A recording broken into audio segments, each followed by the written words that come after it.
The first thing you see is a man in a yellow t-shirt stepping into a white corridor at Varna Airport. He looks young, fit, a little sunburned. He pauses at the doorway to the infirmary, answers a question you can't hear, and disappears inside. For 50 seconds, nothing happens. Then the door bangs open. The same man stumbles out barefoot, eyes wide, head swiveling like he's gauging distance to every escape. He takes 2 steps, yanks loose from someone's hand, and runs. The hallway camera loses him to a turn. Another camera picks him up in the terminal. A third shows him sprinting through automatic doors into July heat, cutting across the drop-off lane, jumping a fence, and vanishing into scrub beyond the parking lots. It takes less than a minute to go from calm to gone. His name is Lars Mittank. He never comes back. A week earlier, he arrived in Bulgaria with 4 friends from northern Germany. They were 28, factory workers, soccer fans taking a budget holiday to Golden Sands. Their days were sun and beer. Their nights were clubs and more beer. On July 6th, outside a fast food place, Lars argued with a group of men. Some witnesses said it was about football. Bremen, Bayern, petty pride escalated by alcohol. A swing landed. He went down. He stood up with blood at his ear and a dull ache under his left eye. At a local clinic, a doctor told him his eardrum looked damaged. He wrote a prescription for antibiotics, cefuroxime, 500 milligrams, and told him to avoid flying until the pressure healed. The friends had return tickets for July 7th. Lars told them not to miss work on his account.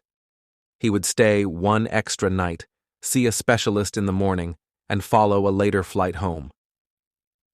Their group picture on the beach that last afternoon shows him squinting into sun, half-smile, nothing you'd call fear. After they left, his tone changed. He called his mother that night and said men were following him. He switched hotels, leaving the lively strip for a cheaper place inland, the Color Hotel, because he said it felt safer and cheaper. He texted asking what the antibiotic was and whether it could have side effects. He told a stranger in the lobby he was nervous and didn't want to sleep. He sent another message to his mother past midnight. He thought someone had put something in his drink days earlier. He felt off, watched, wrong. On the morning of July 8th, he took a taxi to Varna Airport.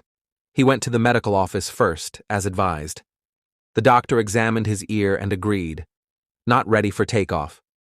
Pressure changes could be dangerous. The doctor suggested he wait a few more days or get treatment back in Germany by train.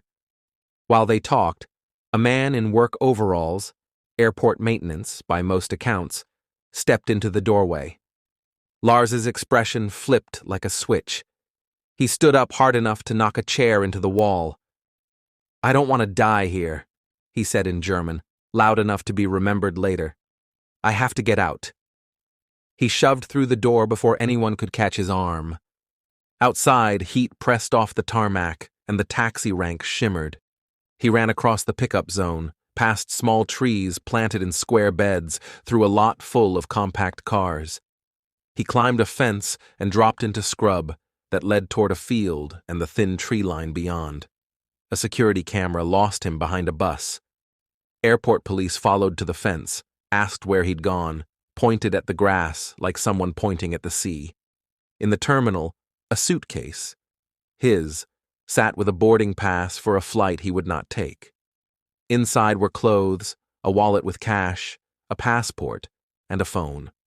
Whatever story brought him to the corridor, he left it there in that bag. The first hours of any disappearance are a tangle.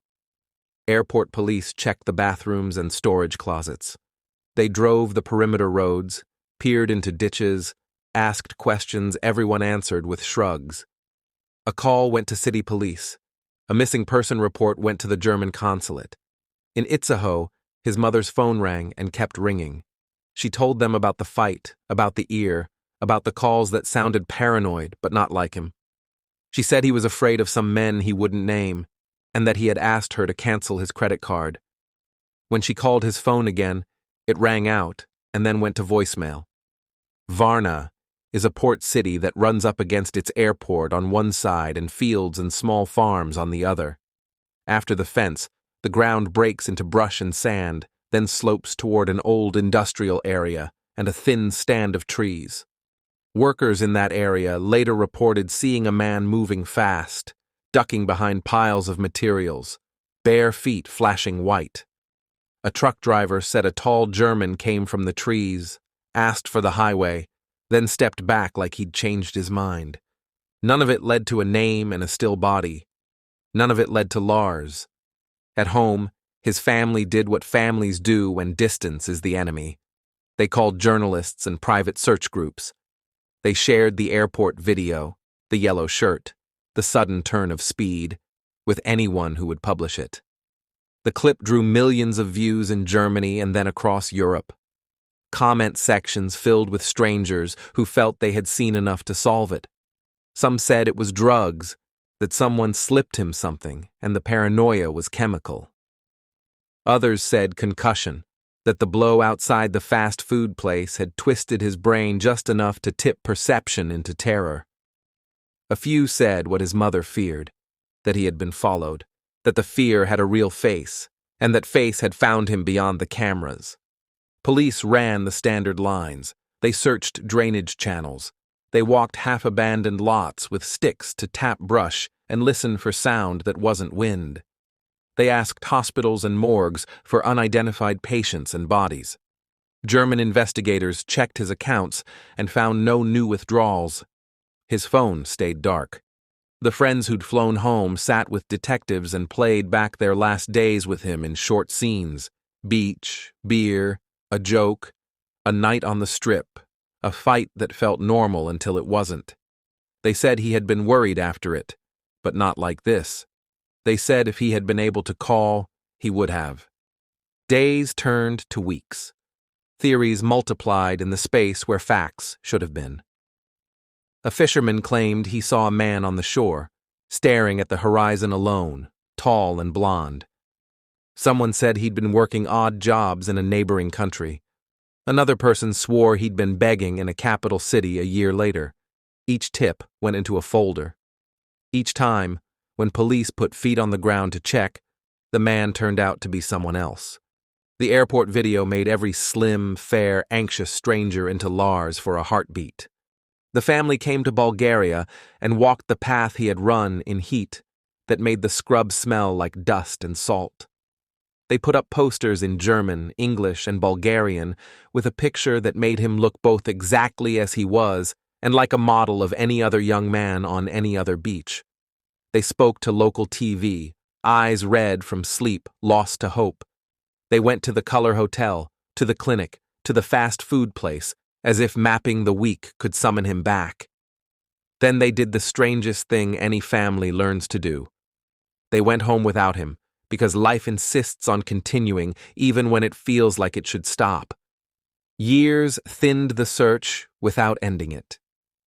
Every so often, a new rumor moved the map pin. A skull found in Germany drew attention, and then lab results said no. A reported sighting in a Polish city collapsed under a basic timeline check. Theories hardened into camps that fought like sports fans over a match no one would ever replay. But the facts still fit in a paragraph. A fight that left an injury and a prescription, a night of calls full of fear, a morning at an airport clinic, a maintenance worker in a doorway, a sudden sprint, a fence, a field, a suitcase waiting under fluorescent light. In the absence of a body, investigation becomes a discipline of ruling out what can be ruled out and admitting what cannot. Police never proved foul play. They never proved voluntary disappearance. They never found clothing in a ditch or a grave in the woods that could be tied to his DNA. They never found a trace of him in the databases that record the undocumented movements of the living. Border checks, hospital intakes, minor arrests, shelters. The yellow shirt still moves down the corridor in the looped clip and still turns into light when the camera burns out at the edge of the frame. What remains is a minute of film and the weight it carries. You can watch his posture before and after the doctor's room, and convince yourself that fear had a cause you cannot see. You can listen to the timeline and decide the cause lived only in his head. You can love a clean ending and resent anyone who tells you this story does not have one. What you cannot do is rewind far enough to change the moment he turns and runs. Airports record exits well. They do not record what the sun hides. If you go to Varna and stand where the fence meets the field, the ground will not tell you what it did with him. The scrub is taller now. The parking lines have faded and been repainted. Cars idle where he cut between them. Planes lift and fall on schedules that absorb every kind of personal disaster without pause. You can put your hand on the fence rail he jumped, trace the chipped paint with your thumb, and understand why strangers all over the world keep staring at that frame and hoping the door opens again and the man walks back through, shoes in one hand, apology ready, story complicated, but survivable. He does not return. Thank you for listening to The Lantern's Tale. Subscribe for more true stories, if you dare.